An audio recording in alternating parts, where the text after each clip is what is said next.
महाराष्ट्र राज्य लॉटरीच्या उत्पादनामध्ये वाढ करण्यासाठी केरळमध्ये अभ्यास दौरा काढला जाणार आहे। सुधीर मुनगंटीवार यांच्या अध्यक्षतेखाली 10 आमदारांचा हा केरळ दौरा असेल। लॉटरीच्या अभ्यास दौऱ्यानंतर उपाययोजनांची अंमलबजावणी सुनिश्चित करण्याच्या दृष्टीने राज्यस्तरीय समिती गठीत केली जाईल। वित्त विभागाच्या लॉटरी संचालनालयाकडून समिती स्थापन करण्याचा निर्णय घेतलाय। भाजप आमदार सुधीर मुनगंटीवार यांची समिती अध्यक्ष म्हणून नियुक्ती झाली आहे। एकूण 10 सदस्य या समितीत असणार आहेत। समिती राज्य लॉटरीच्या उत्पादनात वाढ करण्यासाठी शासनाला उपाययोजना सुचवणार आहे। एका महिन्याच्या आत आपला अहवाल शासनाला त्यांना सादर करायचा आहे। आणखी तपशील घेऊया प्रतिनिधी सुशांत सावंत यांच्याकडून। सुशांत, हा जो अभ्यास दौरा असेल त्याचं नेमकं काय वैशिष्ट्य असेल? रिद्धी, आपण जर बघितलं असेल तर महाराष्ट्र लॉटरीच्या उत्पादनात वाढ करण्याचा प्रस्ताव मागील काही महिन्यांपासून होता। आता यासाठी राज्य लॉटरीचा अभ्यास करण्यात येणार आहे आणि हा अभ्यास केल्यानंतर खऱ्या अर्थानं यावर निर्णय होणार आहे। आपण जर बघितलं असेल तर वित्त विभागाच्या लॉटरी संचालनालयाकडून एक समिती स्थापन करण्याचा निर्णय घेतलाय आणि या समितीमध्ये भाजप आमदार सुधीर मुनगंटीवार यांची समिती अध्यक्ष म्हणून नियुक्ती करण्यात आली आणि त्यांच्यासोबत एकूण 10 सदस्य या समितीत असणार आहे। यामध्ये आपण जर बघितलं असेल तर सर्व पक्षातले सदस्य आहेत। त्यामध्ये भाजपचे आमदार अमित साटम असतील, चंद्रकांत नरके शिवसेना शिंदे गटाचे सदस्य, त्यासोबत विठ्ठल लंगे शिंदे गटाचे, त्यानंतर शेखर निकम राष्ट्रवादी अजित पवार गटाचे सदस्य। तुम्हाला थोडंसं थांबवते। सध्या शरद पवारांच्या राष्ट्रवादीचे जितेंद्र आव्हाड आपल्याशी जोडले गेलेले आहेत, त्यांच्याशी आपण बोलणार आहोत।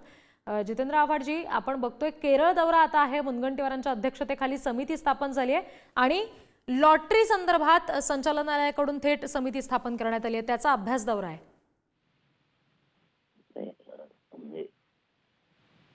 सुधीर मुनगंटीवार नाराज आहेत हे त्यांच्या एकंदर भाषेवरनं, त्यांच्या बोलीवरनं समजतं, त्यांच्या वागण्यावरनं समजतं। जी, अतिशय चांगले प्रश्न सरकारचे डोळे उघडणारे, सरकारला सुनावणारे विषय ते काढत असतात, बोलत असतात। पण त्यांना खुश करणारी केरळाला पाठवण्याची नवीन संकल्पना आहे, ही फार चांगली आहे।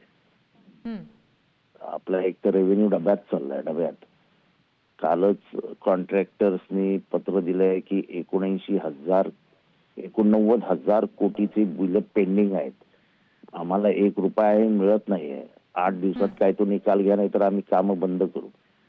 ह्या असल्या गोष्टींवरती ठोस कारवाई करून रेव्हेन्यू वाढवण्याऐवजी नवीन सुचले काय मला समजत नाही। कोणाला हेलिपॅड बांधायचंय म्हणून त्यांनी 1.5 कोटी रुपये खर्च करायचा, कुठेतरी कॅबिनेट मीटिंग घेणार आहेत म्हणून तिथे 150-200 कोटी रुपये खर्च करायचा।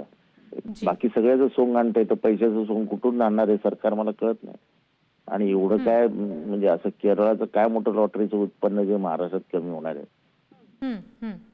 हे सगळं हे सरकारची काय जी काही उधळपट्टीचा नवीन खेळ सुरू झालेला आहे ते महाराष्ट्राला अडचणीत आणणार आहे। जितेंद्रजी, धन्यवाद, आपण ही सविस्तर प्रतिक्रिया पुढारी न्यूजला दिलीत यासाठी।